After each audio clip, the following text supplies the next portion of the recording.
حضرت مالک بن دینار کے زمانے میں دو بھائی آتش پرست مشہور تھے۔ ایک دن چھوٹے بھائی نے بڑے بھائی سے کہا کہ بھائی، آپ نے 73 سال آگ کی پرستش کی ہے اور میں نے 35 سال۔ آؤ آج ہم آزما کر دیکھیں کہ یہ آگ ہم کو دوسرے غیر آتش پرستوں کی طرح تو نہیں جلاتی۔ اگر اس نے ہم کو نہ جلایا تو ہم آئندہ آتش پرستی کریں گے، ورنہ ترک کر دیں گے۔ چنانچہ اس نے آگ جلا کر بڑے بھائی سے کہا کہ آپ پہلے آگ پر ہاتھ رکھیں گے یا میں رکھوں؟ اس نے کہا کہ تم پہلے ہاتھ رکھو۔ جب چھوٹے بھائی نے آگ پر ہاتھ رکھا تو آگ نے اپنی خاصیت کے مطابق اس کی انگلی جلا دی۔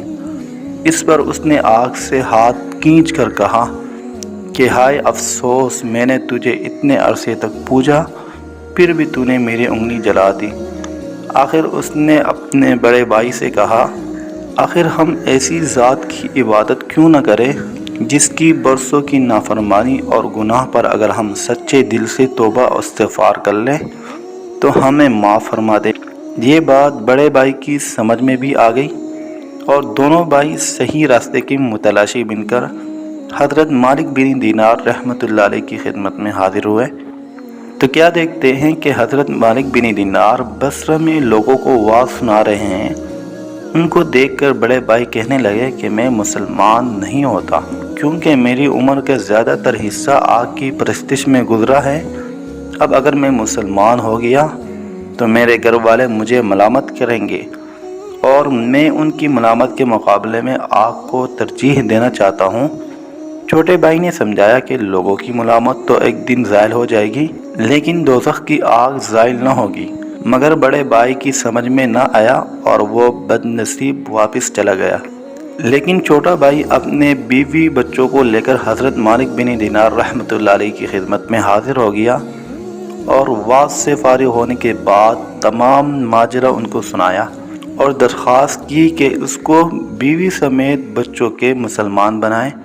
چنانچہ مالک بن دینار رحمۃ اللہ علیہ نے ان سب کو مسلمان کیا، اور اس نوجوان نے جب مسلمان ہو کر واپس ہونا چاہا تو حضرت مالک بن دینار رحمۃ اللہ علیہ نے فرمایا، میں تمہارے لیے اپنے شاگردوں سے کچھ جمع کر دوں؟ جس پر نوجوان نے عرض کیا کہ میں کچھ نہیں چاہتا، اور واپسی میں ایک ویرانہ میں آباد گھر دیکھ کر اس میں مقیم ہو گیا۔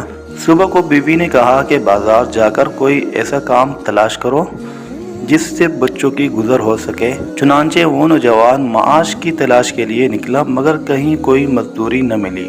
تو اس نے سوچا آخر اللہ تعالیٰ ہی کی مزدوری کیوں نہ کروں۔ یہ سوچ کر دوسرے روز ویرانہ میں جا کر مغرب تک برابر نماز پڑھتا رہا اور رات کو پھر خالی ہاتھ مکان پر چلا گیا۔ بیوی نے دریافت کیا کہ ہمارے لیے کچھ لائے ہو؟ تو اس نے جواب دیا کہ آج میں نے بادشاہ کی مزدوری کی ہے، مگر اس نے کچھ نہیں دیا، کل کو اجرت دینے کو کہہ دیا ہے۔ یہ سن کر سب بچے مجبوراً سو رہے۔ صبح کو پھر بازار گیا اور کوئی مزدوری نہ ملی، تو وہ دن بھی عبادت الہی میں گزار دیا، اور شام کو گھر آ کر بیوی سے کہا کہ بادشاہ نے جمعہ تک اجرت دینے کا وعدہ کیا ہے۔ آخر جمعہ بھی آ گیا، اور جمعہ کو بھی جب کوئی کام نہ ملا تو اس دن بھی وہ عبادت میں ہی مصروف رہا، اور زوال کے بعد دونوں ہاتھ آسمان کی طرف اٹھا کر دعا کی کہ اے میرے پروردگار، تو نے مجھے اسلام کی دولت سے نواز کر ہدایت عطا فرمائی، بس اس دین کی برکت عظمت سے اہل و عیال کے نفع کا غم بھی میرے دل سے دور فرما دے، کیونکہ مجھے ان کے حال کے تبدیل ہو جانے کا اندیشہ ہے۔ یہ دعا کر کے جمعہ کی نماز کے وقت جب وہ مسجد میں گیا تو اس کے عیال پر بھوک کا بہت غلبہ تھا۔ اتفاقاً کسی شخص نے آ کر اس کا دروازہ کھٹکھٹایا، جس کی آواز سن کر اس کی بیوی باہر آئی تو کیا دیکھتی ہیں کہ ایک خوبصورت نوجوان سنہرے رومال سے ڈھکا ہوا ایک طباق لے کے کھڑا ہوا ہے اور کہہ رہا ہے کہ اس کو لے لو، اور اپنے شوہر سے کہہ دینا کہ یہ اس کی 2 دن کی مزدوری ہے، اگر تم زیادہ کام کرتے تو مزدوری اور زیادہ ملتی۔ چنانچہ اس عورت نے طباق کھولا تو اس میں 1000 اشرفیاں تھیں۔ ان میں سے ایک اشرفی لے کر ایک نصرانی صراف کے ہاں گئی، جس نے اشرفیہ کا وزن کیا تو 2 مثقال سے زیادہ اتری۔ اس کے بعد جب اشرفی کے نقوش دیکھے تو معلوم ہوا یہ آخرت کے ہدایات سے ہے۔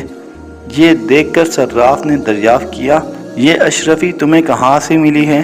عورت نے اس کو تمام واقعہ سنایا، جس کو سن کر وہ نصرانی صراف بھی مسلمان ہو گیا اور 2000 درہم عورت کو دے کر کہا ان کو خرچ کرو اور جب یہ خرچ ہو جائے تو پھر مجھے اطلاع دو۔